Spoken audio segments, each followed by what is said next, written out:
বছৰি 2.5 লাখ টকাৰ তলত আয় থকা পৰিয়ালসমূহক বছৰি 3টাকৈ বিনামূলীয়া LPG গেছ সিলিণ্ডাৰ প্ৰদান কৰা হ'ব। নমস্কাৰ, আপোনালোক সকলোকে পুনৰবাৰ স্বাগতম জনাইছোঁ আজিৰ অন্য এটা নতুন ভিডিঅ'লৈ। অন্য দিনাৰ নিচিনাকৈ আজিও লৈ আহিছোঁ মই আপোনালোকৰ কাৰণে কেইবাটাও গুৰুত্বপূৰ্ণ খবৰ। গতিকে হাতত একাপ চাহ লৈ ল'ব আৰু গুৰুত্বপূৰ্ণ খবৰকেইটা প্ৰথমৰ পৰা শেষলৈকে চাই থাকিব। যদি খবৰকেইটা চাই ভাল লাগে তেনেহ'লে লাইক কৰিবলৈ নাপাহৰিব আৰু যদি চেনেলটোলৈ প্ৰথমবাৰৰ কাৰণে চাই আছে তেনেহ'লে মোৰ চেনেলটো ছাবস্ক্ৰাইব কৰিবলৈ নাপাহৰিব। গতিকে বেছি দেৰি নকৰি আজিৰ ভিডিঅ'টো আৰম্ভ কৰোঁ। ভিডিঅ'টো আৰম্ভ কৰাৰ আগত আপোনালোকৰ কাৰণে এটা সৰু অনুৰোধ, আপোনালোকে কোনখন জিলাৰ পৰা মোৰ ভিডিঅ'টো চাই আছে নিশ্চয় কমেণ্ট কৰিবলৈ একদম নাপাহৰিব। প্ৰথম খবৰটো ওলাই পৰিছে লোকপিয়লৰ ফালৰ পৰা। তো আপোনালোকে সকলোৱে যিহেতু জানেই যে আপোনালোকৰ ঘৰত এতিয়া চৰকাৰী মানুহ গৈ আছে, চৰকাৰী ব্যক্তি গৈ আছে আৰু কিছুমান আপোনালোকৰ ঘৰৰ ডিটেইলছ বিচৰা হৈছে। গতিকে এই ডিটেইলছ দিওঁতে আপোনালোকে এতিয়া সাৱধান হ'বৰ হ'ল। মানে কিয় সাৱধান হ'বৰ হ'ল, কিছুমান ভুৱা ব্যক্তি আছে য'ত নেকি আপোনালোকৰ ঘৰলৈ যাব আৰু আপোনালোকৰ কিছুমান তথ্য বিচাৰিব। গতিকে আপোনালোকেতো নাজানিব যে এইজন মানুহ ভুৱা নে আচল লোকপিয়ল কৰা ব্যক্তি। তো ইয়াৰ পৰা আপোনালোকে কিদৰে সাৱধানতা অৱলম্বন কৰিব সেই বিষয়ে আজিৰ ভিডিঅ'ত মই আপোনালোকক ক'ম আৰু বহুকেইটা খবৰ আছে, আপোনালোকে চাই থাকিব। তো প্ৰথম কথা হ'ল, আপোনালোকক প্ৰথমতে কৈছিল যে চৰকাৰে আপোনালোকে নিজেই মোবাইলতে অনলাইন মাধ্যমেৰে এই লোকপিয়লটো কৰিব পাৰিব। তো যিহেতু 90% মানুহে এই অনলাইন প্ৰক্ৰিয়াটো নাজানিলে বা নকৰিলে, 10% মানুহেই এই অনলাইন মাধ্যমেৰে কৰিছিলে। তো যিসকলে অনলাইনত নিজেই কৰিছিলে তেওঁলোকেতো তেওঁলোকৰ প্ৰথমতে মোবাইল নাম্বাৰটো দিলেই গোটেইখিনি ডিটেইলছ হৈ যাব। তো যিসকলে এই 90%ৰ ভিতৰত আছে তেওঁলোকে মোবাইলত অনলাইন নকৰিলে, তো তেওঁলোকক কি কৰিব, এতিয়া যিসকল লোকপিয়ল কৰা মানুহ আছে সেই ব্যক্তিবিলাকে আপোনালোকক কিছুমান তথ্য বিচাৰিব। সেই তথ্যসমূহ আপোনালোকক কেৱল বিচাৰিব যে আপোনালোকৰ ঘৰৰ ডাটাখিনি বিচাৰিব। ধৰক আপোনাৰ প্ৰথমতে বাৰাণ্ডাখন কেনেকুৱা, ঘৰৰ ছালখন কেনেকুৱা, ঘৰৰ বেৰখন কেনেকুৱা, আপোনালোকৰ গা ধোৱা ঘৰ আছেনে নাই, লেট্ৰিন আছেনে নাই, বাথৰুম আছেনে নাই, যদি আছে কেঁচা হয় নে পকা হয়, আৰু গা ধোৱা পানীখিনি ক'ত যাব, নলাত যাবনে খোলা জেগাত পৰিব, আপোনালোকৰ ঘৰত কিমান সদস্য আছে, ডেকা কিমান আছে, ল'ৰা কিমান আছে, ছোৱালী কিমান আছে, বয়সীয়াল আছেনে নাই, চাকৰি কৰা মানুহ আছেনে নাই, পঢ়া পাতি কিমান আছে, বাহিৰত কিমান আছে, ভিতৰত কিমান আছে, তো ঘৰত কিমান আছে, বাহিৰত কিমান আছে। তো এইবিলাক ডিটেইলছে মানে আপোনালোকৰ লোৱা যায়। মানে আপোনালোকৰ পাৰ্চনেল ডিটেইলছ বিচৰা নহয়, আপোনালোকৰ কিছুমান ঘৰুৱা ডিটেইলছে বিচৰা হয়। কিন্তু এতিয়া কি হৈছে, বহুতো এনেকুৱা ভুৱা ব্যক্তি ওলাইছে য'ত নেকি আপোনালোকৰ বেংকৰ ডিটেইলছ খুজিব পাৰে, আপোনালোকৰ আধাৰ OTP বিচাৰিব পাৰে, আপোনালোকৰ ATMৰ ডিটেইলছ বিচাৰিব পাৰে। গতিকে সাৱধান হওক যাতে আপোনালোকে কোনো ধৰণৰ আপোনালোকৰ বেংকৰ ডিটেইলছ নিদিয়ে, ATMৰ ডিটেইলছ নিদিয়ে, আধাৰ OTP নিদিয়ে। গতিকে এনেকুৱা ধৰণৰ কি হয়, ভুৱা ব্যক্তিৰ পৰা আপোনালোকে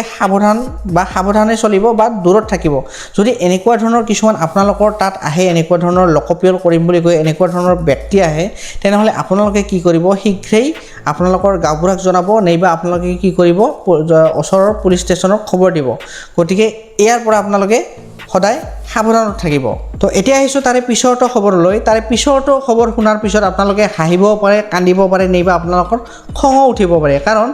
আপোনালোকেতো গমেই পাইছে যে চেনীৰ দাম দিনক দিনে বৃদ্ধি পাই গৈছে। 2-3 মাহ আগৰ পৰা চেনীৰ যিটো হাৰত চেনীৰ দাম বৃদ্ধি হৈছে, তো এই দাম বৃদ্ধিক লৈ চৰকাৰে কিছুমান কথা কৈছে বা চৰকাৰে কিছুমান উত্তৰ দিছে। সেই উত্তৰসমূহ মই আপোনালোকক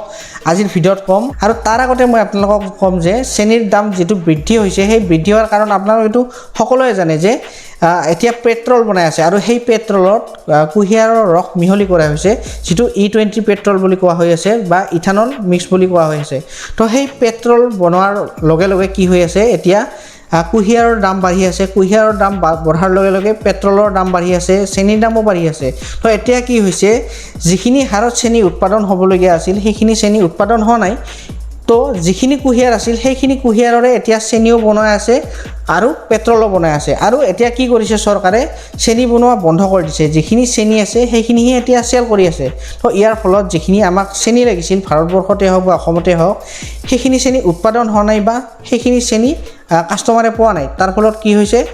যিটো চেনীৰ উৎপাদন হ্ৰাস পাই গৈছে, সেইবাবে কি হৈছে, চেনীৰ দামটো বৃদ্ধি হৈ গৈছে। কিন্তু এতিয়া চৰকাৰে কৈছে কি, চেনীৰ বৃদ্ধি হোৱাৰ মূল উদ্দেশ্য বা মূল কাৰণ হৈছে কি, তেওঁলোকে কৈছে যে যিহেতু এতিয়া মানুহবিলাকে বহুত বেছি মিঠা খাই আছে, তো মিঠা খোৱাৰ ফলত কি হৈছে, মানে চেনি খাই আছে। তো চেনি খোৱাৰ ফলত কি হৈছে, মানুহবিলাকৰ ডায়েবেটিছ হৈছে। তো এই ডায়েবেটিছ নহ'বলৈ মানে চেনি খোৱা বন্ধ কৰিবলৈ তেওঁলোকে কি কৰিছে চেনিৰ দামটো বৃদ্ধি কৰিছে যাতে মানুহে চেনি খোৱা বন্ধ কৰি দিয়ে তো এইটো হ'ল তেওঁলোকৰ প্ৰশ্নৰ উত্তৰ তো এই প্ৰশ্নৰ উত্তৰত আপোনালোকে কি মতামত জনাব নিশ্চয় কমেণ্ট কৰি জনাব এতিয়া আহিছোঁ তাৰে পিছৰ খবৰলৈ তামিলনাডুৰ মুখ্যমন্ত্ৰী বিজয় থালাপতিয়ে ঘোষণা কৰে যে বছৰি 2.5 লাখ টকাৰ তলত আয় থকা পৰিয়ালসমূহক বছৰি 3টাকৈ বিনামূলীয়া LPG গেছ চিলিণ্ডাৰ প্ৰদান কৰা হ'ব এই আঁচনিয়ে প্ৰায় 1.30 কোটি পৰিয়ালক সামৰি ল'ব আৰু ইয়াৰ বাবে চৰকাৰৰ বছৰি প্ৰায় 4,000 কোটি টকা ব্যয় হ'ব এইটো খবৰ শুনি পেলাই আপোনালোকে নিশ্চয় ভাবিছে যে অসমতো যদি এনেকৈ 3টা চিলিণ্ডাৰ দিলেহেঁতেন তো খুব বেছি এটা ভাল হ'লহেঁতেন তো আপোনালোকে কোনো ধৰণৰ চিন্তা কৰিবলগীয়া কথা নাই আপোনালোকে কোনো ধৰণৰ হতাশ হ'বলগীয়া কথা নাই অসমতো এই নিয়মটো অতি সোনকালে আপোনালোকৰ কাৰণে লৈ আহিছে আমাৰ অসমৰ মুখ্যমন্ত্ৰী হিমন্ত বিশ্ব শৰ্মা ডাঙৰীয়াই অসমত এতিয়া আপোনালোকক 3টা নিদিয়ে তামিলনাডুৰ নিচিনাকৈ আপোনালোকক 2টা দিব গতিকে আপোনালোকে কিছুদিন ধৈৰ্য ধৰক অতি সোনকালে আপোনালোকৰ কাৰণে এই আঁচনিটো লৈ আহি আছে যিসকলৰ 2.5 লাখতকৈ তলত বা 2 লাখতকৈও তলত হয় ইনকাম তো আপোনালোকক এই 2টা চিলিণ্ডাৰ আপোনালোকক কি হ'ব ফ্ৰীতে দিয়া হ'ব গতিকে এই আঁচনিটোৰ বাবে আপোনালোকক লাগিব কিছুমান নথিপত্ৰ যেনে ধৰক আপোনালোকৰ Aadhaar card PAN card voter ID আৰু আপোনালোকক লাগিব ইনকাম চাৰ্টিফিকেট ইনকাম চাৰ্টিফিকেট খুব বেছি ইম্পৰ্টেণ্ট হয় ইনকাম চাৰ্টিফিকেটটো যদি আপোনালোকৰ নাথাকে তেনেহ'লে আপোনালোকে এই আঁচনিটো পাবলৈ সক্ষম নহ'ব কাৰণ এই যিটো আঁচনি আছে সেই আঁচনিটো আপোনালোকৰ ইনকাম চাৰ্টিফিকেটখন চাই পেলাইহে দিব নাইবা আপোনালোকৰ ৰেচন কাৰ্ড থাকিব লাগিব ৰেচন কাৰ্ড থাকিলে আপোনালোকে কি কৰিব এই আঁচনিটো লাভ কৰিব যিটো ধৰক বছৰত আপোনালোকক LPG গেছ আছে সেই LPG গেছটো 2টাকৈ প্ৰদান কৰা হ'ব এতিয়া আহিছোঁ তাৰে পিছৰ খবৰলৈ 19 ছেপ্টেম্বৰত জুবিন দাৰ প্ৰথম স্মৃতি বাৰ্ষিকী সোণাপুৰৰ জুবিন ক্ষেত্ৰত 3দিনীয়া কাৰ্যসূচী থাকিব আধ্যাত্মিক আৰু সাংস্কৃতিক কাৰ্যসূচী 17 ছেপ্টেম্বৰ আগবেলা সৰ্বধৰ্ম প্ৰাৰ্থনা সভা থাকিব 18 ছেপ্টেম্বৰত আগাবেলা নাগাৰান থাকিব আৰু নাম প্ৰসংগ থাকিব গধূলিলৈ অনুষ্ঠিত হ'ব সাংস্কৃতিক অনুষ্ঠান জুবিন দাক ভাল পোৱাসকলে পৰিৱেশন কৰিব পাৰিব তেওঁলোকৰ অনুষ্ঠান যদি আপোনালোকে বিচাৰে যে আপোনালোকে গান গায় বা ভাল গান গায় আপুনি তো আপোনালোকৰ অনুষ্ঠানত তাত কি কৰিব পাৰিব প্ৰদৰ্শন কৰিব পাৰিব 19 ছেপ্টেম্বৰ ৰাতিপুৱা থাকিব ভাগৱত পাঠ গধূলিলৈ প্ৰদৰ্শন হ'ব ভাওনা সকলোৰে সহায় সহযোগিতা বিচাৰিলে গৰিমা শইকীয়া গাৰ্গে গতিকে আপোনালোকে যদি তাত যাব খোজে যাব বিচাৰে আপোনালোকে যদি তাত গান গাব বিচাৰিছে আপোনালোকে তাত গৈ পেলাই আপোনালোকৰ গান প্ৰদৰ্শন কৰিব পাৰিব এতিয়া আহিছোঁ তাৰে পিছৰ খবৰলৈ তাৰে পিছৰ খবৰ হ'বলৈ গৈছে আপোনালোকৰ সমষ্টিৰ বাবে ভাল খবৰ আৰু আপোনালোকৰ বিধায়কসকলৰ বাবে খুব বেছি ভাল খবৰ বাৰ্ষিক বিধায়ক এলেকা উন্নয়ন পুঁজি 1.5 কোটি টকালৈ বৃদ্ধি কৰা হৈছে 2026-27 বৰ্ষৰ বাবে আৰু 2 কোটি টকালৈ বৃদ্ধি কৰা হৈছে 2027 আৰু 28 বৰ্ষৰ বাবে 126খন বিধানসভা সমষ্টিবাসীৰ সৰ্বাংগীন কল্যাণ মানে এতিয়া কি কৰিছে চৰকাৰে আপোনালোকৰ বিধায়কসকলৰ এটা যেহেতু পুঁজি থাকে আপোনালোকে সকলোৱে গমে পায় যেহেতু এটা বিধায়কৰ কি থাকে পুঁজি থাকে সেই পুঁজিটো এতিয়া চৰকাৰে 1.5 কোটি টকালৈ 2026 আৰু 27 বৰ্ষৰ বাবে বৃদ্ধি কৰিছে মানে তেওঁলোকক 1.5 কোটি টকাকৈ বেছিকৈ দিব এতিয়া তো তেওঁলোকে যদি বিচাৰে আপোনালোকৰ গাঁৱত থকা আপোনাৰ ৰাস্তাটো বেয়া হৈ আছে বা আপোনালোকৰ ৰাস্তাত পুল এটা বেয়া হৈ আছে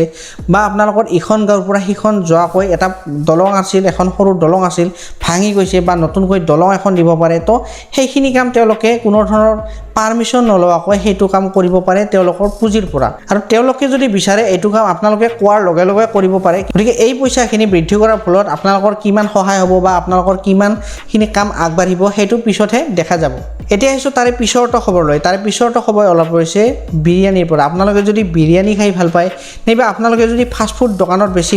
খানা খাই ভাল পায় খাদ্য খাই ভাল পায় আপোনালোকে কেতিয়াবা সন্ধিয়া ওলাই যায় আপোনালোকে কেতিয়াবা ফাষ্ট ফুড খায় বা বিৰিয়ানী খায় চাওমিন খায় ম'ম' খায় তো আপোনালোকে এতিয়াৰ পৰা এই বিৰিয়ানী চাওমিন খোৱাৰ পৰা সাৱধানতা অৱলম্বন কৰিব কাৰণ ভোক লগাত এজন ভেটাপাৰাৰ হোটেলত ভেটাপাৰা হৈছে গুৱাহাটী অৱস্থিত তো গুৱাহাটীৰ ভেটাপাৰাৰ হোটেলত বিৰিয়ানী খাবলৈ সোমাইছিল টিংকু নামৰ এজন ব্যক্তিয়ে তো 2 চামুচ বিৰিয়ানী খোৱাৰ পিছতে তেওঁ দেখা পাইছিল কি এটা পঁইতাচোৰা সেই বিৰিয়ানীৰ মাজত সোমাই আছিল তো সেই পঁইতাচোৰাটো কি কৰিছিল তেওঁ খাইছিলেই আধা খাইছে আধা কি হৈছে তেওঁ চামুচত লাগি আহিছিল পঁইতাচোৰাটো খোৱাৰ পিছত কি হৈছিল এটা মানে হাহাকাৰৰ সৃষ্টি হৈ গৈছিল সেই হোটেলখনত তো আপোনালোকে এতিয়াৰ পৰা যদি বিৰিয়ানী খায় চাওমিন খায় বা ম'ম' খায় ফাষ্ট ফুডৰ দোকানত তো কি হ'ব আপোনালোকে অলপ সাৱধানতা অৱলম্বন কৰিব বা আপোনালোকে ভালকৈ চাই চিতি খাব কাৰণ তো কিছুমানে কি কৰি চাব ধৰি লওক আজি বিৰিয়ানী বনালে তো বিৰিয়ানীখিনি কি কৰিব যদি বেছিকৈ বনায় চেল নহয় ধৰি লওক আজি সন্ধিয়া বৰষুণ পৰিলে তো বৰষুণৰ ফলত কি হ'ল বিৰিয়ানীটো চেল নহ'ল তো তেওঁলোকে কি কৰে ফ্ৰিজত সোমাই ৰাখে বা তেওঁলোকে কি কৰে বেলেগত ঢাকি থাকে তো সেইখিনি তেওঁলোকে পেলাই নিদিয়ে তো সেইখিনি যদি তেওঁলোকে নেক্সট দিনা বিক্ৰী কৰিবলৈ আনে তো তাত কি হয় কিছুমান পট পতংগ সোমাই যায় তো তাৰ ফলত কি হয় এইবোৰ ঘটনা সংঘটিত হৈ থাকে দিনক দিনে তো আপোনালোকে নেক্সট টাইমৰ পৰা যদি খায় অলপ চাই চিতি খাব বা আপোনালোকে ভাল হোটেলত বা ভাল ৰেষ্টুৰেণ্টত আপোনালোকে খাবলৈ চেষ্টা কৰিব যাতে এনেকুৱা ঘটনাবোৰ আপোনালোকৰ লগত নহয় এতিয়া আহিছোঁ তাৰে পিছৰটো খবৰলৈ নতুন দিল্লীত পথ পৰিবহণ আৰু ঘাইপথ বিভাগৰ কেন্দ্ৰীয় মন্ত্ৰী নীতিন গাডকাৰীক সাক্ষাৎকাৰ মুখ্যমন্ত্ৰী ডক্টৰ হিমন্ত বিশ্ব শৰ্মা অসমৰ শেহতীয়া বানত ক্ষতিগ্ৰস্ত ৰাষ্ট্ৰীয় ঘাইপথসমূহ শীঘ্ৰে পুনৰুদ্ধাৰ আৰু ভৱিষ্যতে বানৰ ক্ষতি হ্ৰাস কৰিব পৰাকৈ অধিক শক্তিশালী পথ আৰু আন্তঃগাঁথনি নিৰ্মাণৰ বিষয়ত অগ্ৰাধিকাৰ দি আলোচনা কৰে শেহতীয়াকৈ বাইহাটা চাৰিআলিৰ পৰা তেজপুৰ সংযোগী 4-লেনযুক্ত ঘাইপথ নিৰ্মাণৰ কথা কোৱা হৈছে অসমৰ বানৰ দ্বাৰা প্ৰভাৱিত নুমলীগড় জাজি আৰু জাজি ডিব্ৰুগড় ক্ষতিগ্ৰস্ত অংশৰ মেৰামতিৰ কাম কৰা হ'ব শ্ৰীভূমিৰ মাজেৰে পাৰ হৈ যোৱা ৰাষ্ট্ৰীয় ঘাইপথ মেৰামতি কৰা হ'ব বা ভাল কৰা হ'ব ভালেকেইটা পদক্ষেপ লৈছে এই সাক্ষাৎকাৰৰ দ্বাৰা তো আজিৰ খবৰকেইটা এইখিনি আছে যদি খবৰকেইটা চাই ভাল পালে তেনেহ'লে লাইক কৰিব আৰু যদি চেনেলটোলৈ প্ৰথমবাৰৰ কাৰণে চাই আছিলে তেনেহ'লে মোৰ চেনেলটো আপোনালোকে ছাবস্ক্ৰাইব কৰিবলৈ নাপাহৰিব তো আজিলৈ ধন্যবাদ লগ পাম নেক্সট ভিডিঅ'ত